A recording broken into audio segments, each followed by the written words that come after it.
Bonjour Gilbert. Bonjour. Pourquoi tu as l'air sociaux comme ça? C'est quoi ces mines? J'ai eu des problèmes avec des formation de producteurs, transformation. Je ne sais pas quoi faire à ce moment. C'est quoi le problème au juste? En fait, c'est des formations des transformateurs, mais ils sont aussi des producteurs qui n'ont pas donné des résultats comme prévu, n'ont pas eu ces changements qu'on voulait. Et ça semble que la structure des coopératives ou des groupes ne sont pas bons. Je crois qu'il y a un problème dans l'approche.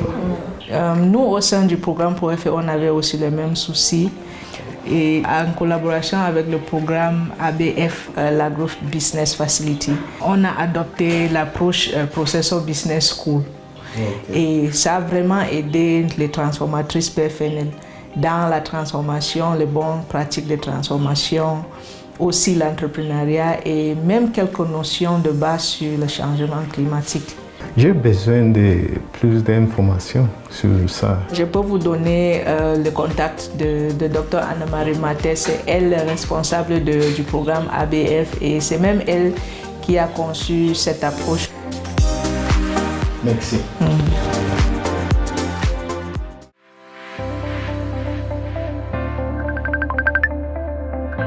Je suis Anne-Marie Mathès. Je coordonne le programme Agribusiness Facility for Africa pour la GIZ et avec la commission de notre ministère de coopération économique et de développement. Vous savez, la transformation des matières premières agricoles, animales et des produits forestiers non ligneux fournit des produits de plus grande valeur pour les marchés nationaux et internationaux. En Afrique, ce secteur est dominé par des micro et petites et moyennes entreprises non formelles, ainsi que des groupes dirigés en majorité par des femmes. Pour ne pas nuire et valoriser les potentiels des MPME dans la transformation et l'emploi, il est indispensable de renforcer leurs capacités entrepreneuriales, techniques et commerciales. Notre programme frère, la Competitive African Rice Initiative, CARI, a donc développé avec notre soutien en 2015 l'école d'entrepreneuriat de transformation, le EET, ou Processor Business School, PBS. Ce curriculum ciblait des groupes d'étuvage du riz au Nigeria, au Burkina Faso et au Ghana. Le programme Centre d'innovation verte du Nigeria a adapté cette démarche à la transformation du manioc en gari. En 2018, les programmes ProFE du Cameroun et de la cogestion des ressources maritimes et terrestres de la Mauritanie ont adapté l'école d'entrepreneuriat transformation aux produits forestiers non ligneux. Le programme Centre d'innovation verte de la Côte d'Ivoire l'a également adapté pour la transformation des sous-produits du cacao. Je suis Henri Leboué, je fais partie de l'équipe du programme AFC, Agriculture Finance Consulting, à qui le projet Centre d'innovation verte de Côte d'Ivoire a confié l'animation de la composante transformation et commercialisation des sous-produits du cacao et ensuite du manioc et de la banane plantain. La valorisation des sous-produits du cacao. Alors, dans l'équipe AFC, nous avons fait l'option de valoriser tout ce que les producteurs et les coopératives agricoles jettent dans la nature après avoir extrait les fèves. L'AFC a fait l'option de valoriser plutôt les sous-produits, c'est-à-dire que une fois les fèves retirées, ce sont les carrosses et le jus de mucilage qui est valorisé et qui entraîne des gains substantiels pour le producteur. Alors pour ce qui est du cortex de cacao, nous avons mis au point une technologie pour transformer le cortex du cacao en champignons comestibles et en briquettes. Ce travail a pu être réalisé en partenariat avec le programme ABF, Agri Business Facility for Africa, qui nous a aidés d'abord, dans un premier temps, à élaborer un certain nombre de manuels sur le processeur Business School.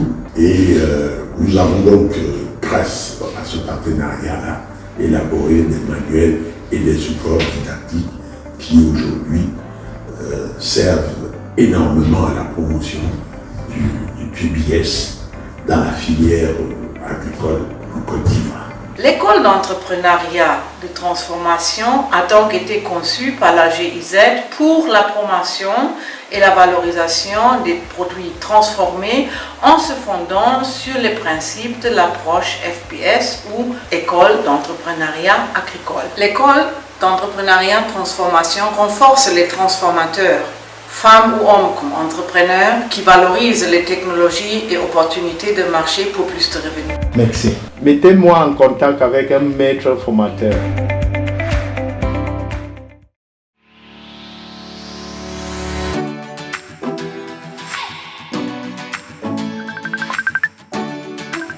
Un maître formateur, c'est un formateur d'abord qui a suivi un processus de certification. Il commence par la formation et puis après il fait des formations de masse. Il y a un certain nombre, il y a des critères bien établis par rapport à ça. Et puis à un moment, il est qualifié par ABF qu'il a les aptitudes à former d'autres formateurs. Et c'est la personne qui est chargée de l'introduction de l'approche. Ça veut dire que si vous voulez développer cette approche pour votre communauté, c'est cette personne-là, le rôle qui est assigné au maître formateur. Il forme les formateurs en salle.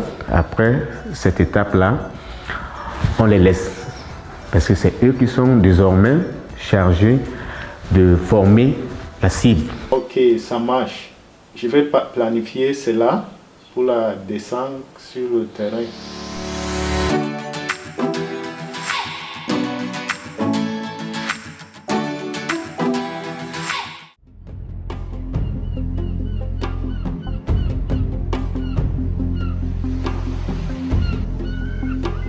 Bienvenue à l'unité de transformation du Cotramo.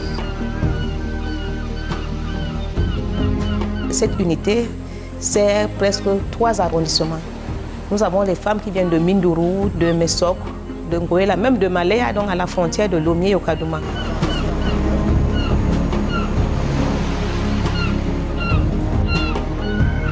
J'ai été formée par le BBS à Lomé. C'est un projet qui a commencé depuis et qui continue avec la GIZ, où j'ai été retenue parmi les présidentes des coopératives parce que la GIZ a aussi le souci de pérenniser les activités. Donc, j'ai été formée par 2 maîtres formateurs. C'était une formation des formateurs. Étant évaluée, j'ai été retenue et maintenant je forme aussi d'autres femmes au niveau de Lomé. On voudrait que l'entrepreneur parte d'un point A à un point B. Les femmes sont parties du point où elles n'étaient pas organisées. Et puis, au niveau des entreprises, elles n'avaient même pas une idée de ce qu'on appelle une entreprise. Mais avec la formation aussi, il y a des outils qu'on développe. Surtout qu'il y a 10 modules qui sont développés de façon terre à terre et qui sont adaptés aux réalités, au niveau des participants.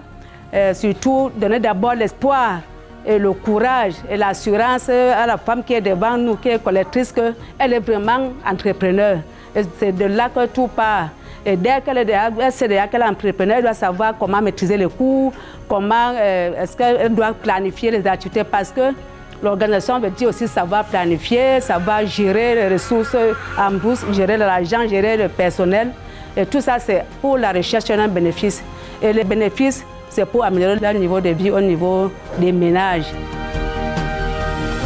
Mais avant cette formation, je pratiquais les mauvaises techniques de collecte, de stockage, de dépulpage des amandes de Moabi. Moi, je me nomme Marie Ntengue. Avant là, je partais en brousse. Je ramasse mon Moabi. Avant, quand je récoltais le Moabi en forêt, je venais le sécher directement à même le sol.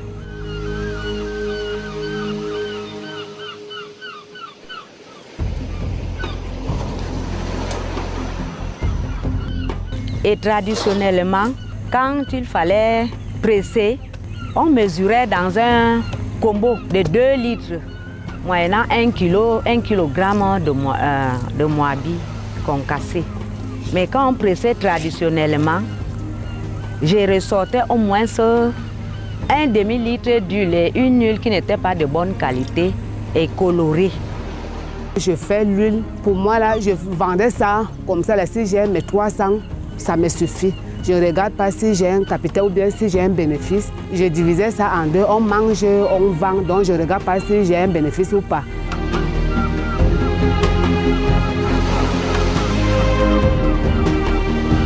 Après la formation BBS, je viens maintenant écraser mon huile dans l'unité de transformation des Lomiers.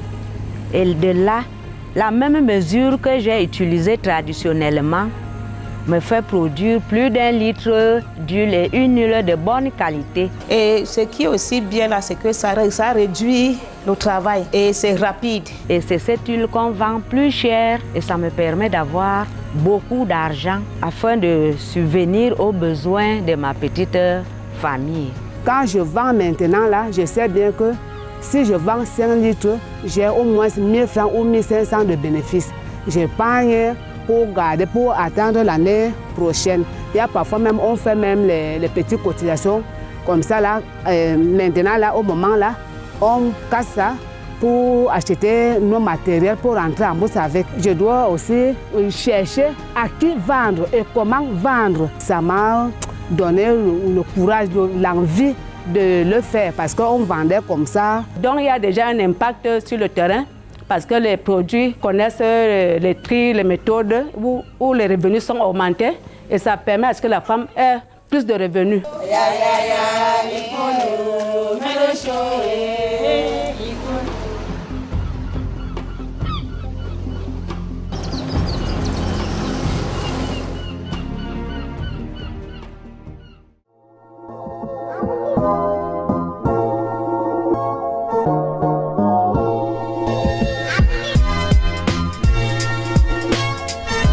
Moi, c'est Anna Vail ici, épouse témoin. Je suis née à Tokombéré. Dans le cadre de PBS, je suis transformatrice. Je suis présidente d'un groupe appelé l'Association des femmes volontaires pour le développement de Meskine. Je suis dans la coopérative de Marois 1er. Nous faisons dans l'huile de Nîmes. Par rapport au GIZ, chaque fois qu'ils avaient les descentes sur le terrain, ils nous trouvaient toujours en bordure de route avec certaines femmes ou bien individuellement en train de ramasser les graines de Nîmes surtout. Ils nous demandaient pour ce qu'on voulait faire avec. On disait que non, on utilisait ça à la maison pour les enfants parce que c'est nécessaire. Bon, et on la transformait manuellement. Et c'est chacune qui faisait ses travaux à domicile et individuellement.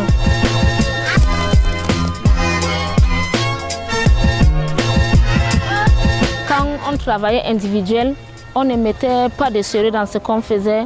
On les concasse, on les presse, on chauffe l'eau, on presse ça avec la main. Et puis les boîtes de récupération, on pouvait trouver partout dans la rue. On prend, on rince tout simplement, on met nos huiles là-bas et puis on vend. Les quantités qu'on pressait là, l'huile là, c'était très insignifiant.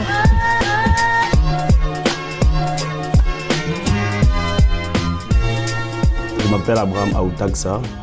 Je suis expert en développement des chaînes de valeur produits forestiers non ligneux. Je travaille pour le cabinet EcoConsul, qui est un cabinet de droit allemand. Le PBS, c'est l'école entrepreneuriale de transformation. Et nous l'avons implémenté dans les régions du Nord et de l'extrême Nord. Avec l'appui de ABF, il était question d'initier les modules de formation, les cahiers pratiques. Il y a également l'étape de la préparation des formateurs, puisqu'il est question de préparer ceux-là qui vont aller sur le terrain pour former les groupes cibles.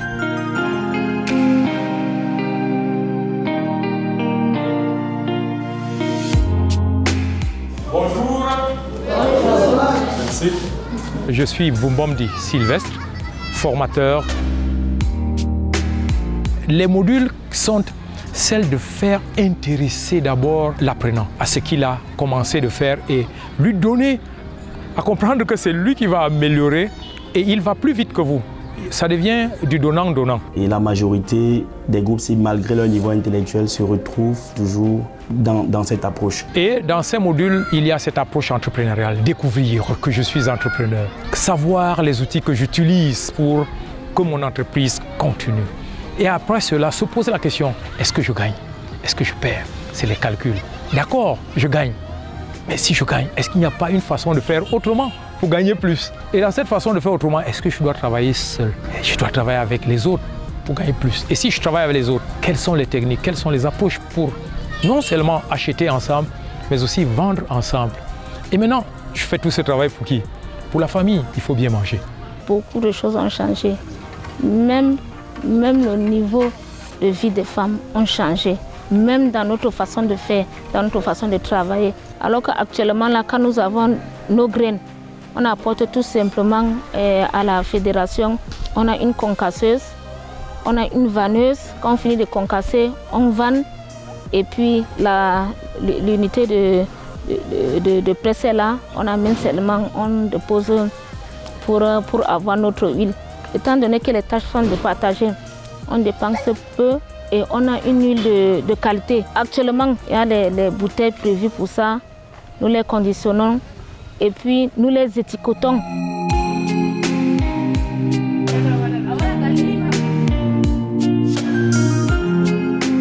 D'accord, j'ai satisfait mes besoins nutritionnels. J'ai compris qu'il faut calculer avant de me lancer. J'ai compris qu'il faut renouveler mes équipements. J'ai compris qu'il faut avoir un stock d'intrants avant de me lancer.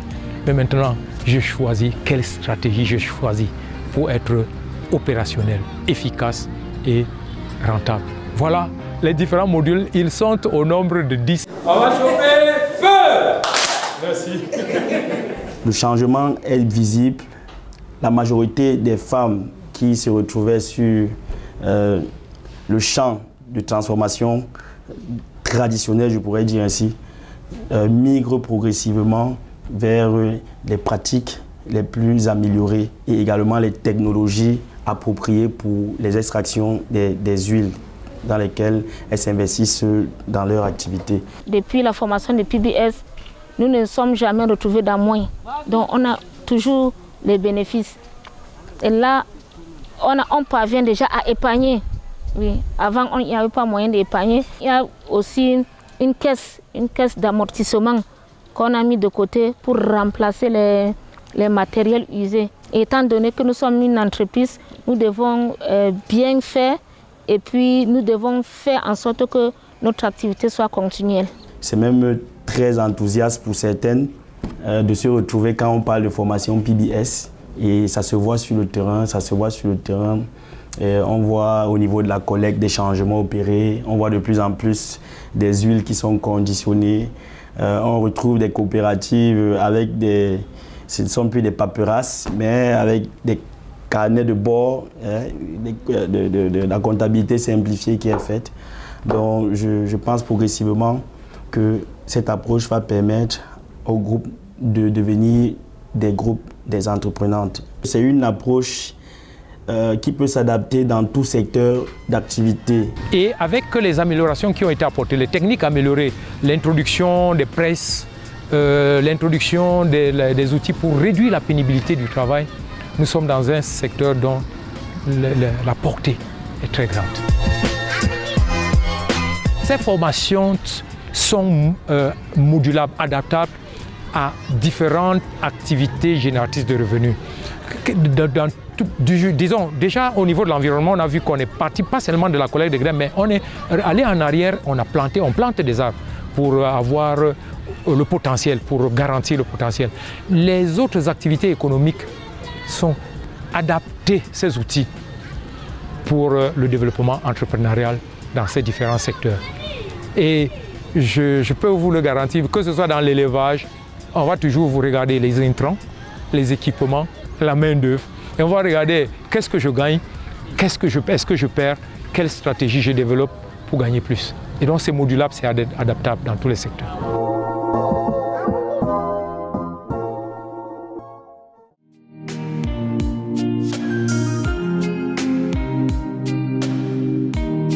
j'étais sur le terrain. Oh. Mais as-tu entendu parler des PBS? Oui, je crois. Bon, tu sais, j'étais d'abord sur les formats fiscaux. Oui. J'ai lu sur les transformateurs. Processor Business School. Oui, formation de transformateurs. Exactement, exactement, c'est ça. C'est une approche toujours par ABF. Ok. Oui. Notre programme de African Business Facility. Exactement. Ok, d'accord. Cette approche forme les producteurs agricoles. Comment ils peuvent transformer des produits. Ceux qui transforment déjà ou bien comment ils peuvent transformer? Les deux, ça dépend de leur niveau. Parfois, on peut avoir des gens qui transforment mais qui n'ont pas bien maîtrisé. Donc j'étais sur le terrain et j'ai vu ces activités. Est-ce que tu as contacté les partenaires de mise en œuvre pour voir comment ça se passe? Pas encore, mais je vais les contacter tout de suite.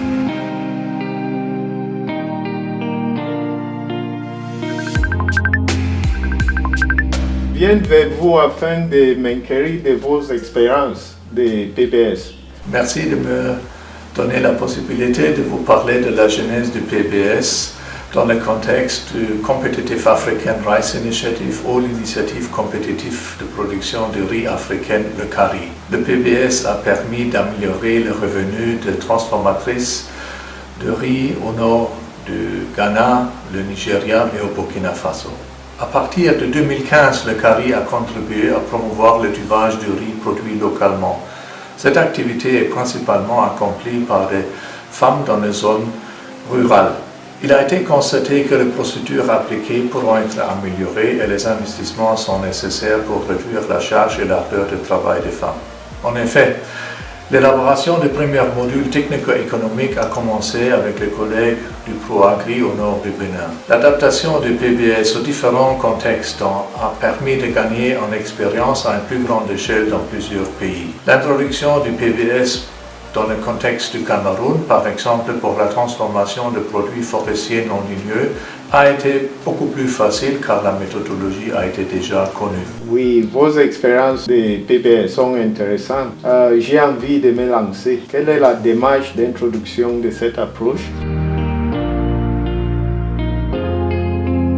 ABF en fait appuie les programmes et les projets désireux d'introduire le PBS à la demande de ces derniers. Et cette introduction se fait généralement en 5 étapes successives. Nous avons la préparation, nous avons l'adaptation, nous avons le développement des capacités, nous avons la formation à grande échelle et enfin nous avons la gestion de la qualité. Pour chacune de ces étapes, de ces grandes étapes, nous avons également quelques sous-étapes. Pour ce qui est de la préparation, nous commençons généralement par l'introduction à l'approche et à ses exigences. Ensuite, nous faisons une étude de marché. L'étude de marché est une étude à la fois d'analyse technico-économique. Et généralement, cette étude de marché est facultative parce qu'elle se fait sur la base de données existantes. Donc, si nous avons déjà des données qui nous permettent de réaliser le PBS, alors il ne sera plus nécessaire pour nous de faire une étude de marché. Étude de marché, pourquoi? Parce que nous ne pouvons pas promouvoir un produit qui n'aura pas sa place plus tard sur le marché. Donc nous ne pouvons pas lancer une approche PBS où des transformatrices seront en train de faire de la promotion des produits et plus tard ne pourront pas les vendre. Raison pour laquelle l'étude de marché est là. Donc après cette étude de marché, nous discutons donc avec les programmes sur la décision d'introduire ou pas le PBS au sein de leurs activités. Et quand nous discutons ainsi, nous avons des décisions sur les choix de produits, sur le type de partenariat pour la mise en œuvre, également sur le coût du projet et sur l'accord avec les groupes cibles. Nous allons à la seconde étape qui est celle de l'adaptation du matériel de formation. Nous avons l'inventaire des équipements de transformation, nous avons des analyses économiques, une étape très importante et très cruciale dans le développement du PBS. Et ensuite, nous avons l'adaptation du matériel de formation. Après le matériel de formation adapté, nous passons à la formation pilote, qui va nous permettre de tester le matériel que nous aurons adapté, c'est-à-dire que le manuel de formation et le guide des formateurs. Et ensuite, après cette formation pilote-là, nous terminons notre processus d'adaptation par une finalisation de ce manuel. Une fois ce processus d'adaptation terminé, nous passons à la phase de développement des capacités. Ici, le développement des capacités consiste en fait à faire le choix des formateurs qui feront la formation plus tard. Ces derniers donc seront choisis au sein des structures partenaires et seront formés par des maîtres formateurs, étant entendu que ABF est garant de la formation des maîtres formateurs à l'approche PBS. Et quand ils sont évalués, les meilleurs seront donc sélectionnés pour pouvoir mettre en œuvre la 4e phase. La 4e phase, quand on dit mettre en œuvre, évidemment, c'est la mise en œuvre à grande échelle du PBS. Et cette mise en œuvre a également quelques sous-étapes. C'est l'impression des manuels, c'est la planification des formations et ce sont les formations à proprement parler. Et la toute dernière étape, c'est la gestion de la qualité. À l'intérieur, nous aurons donc la supervision avec le suivi et évaluation des formateurs, des formations PBS et des formateurs PBS également. Nous aurons également, au bout d'1 an, des formations de recyclage qui seront organisées pour les formateurs et réalisées par les maîtres formateurs. Et nous aurons également la certification de ces formateurs-là. Ce qui est à noter, c'est que tout au long de toutes ces grandes étapes, toutes ces 5 étapes, ABF travaille de manière permanente avec le programme pour assurer un appui conseil.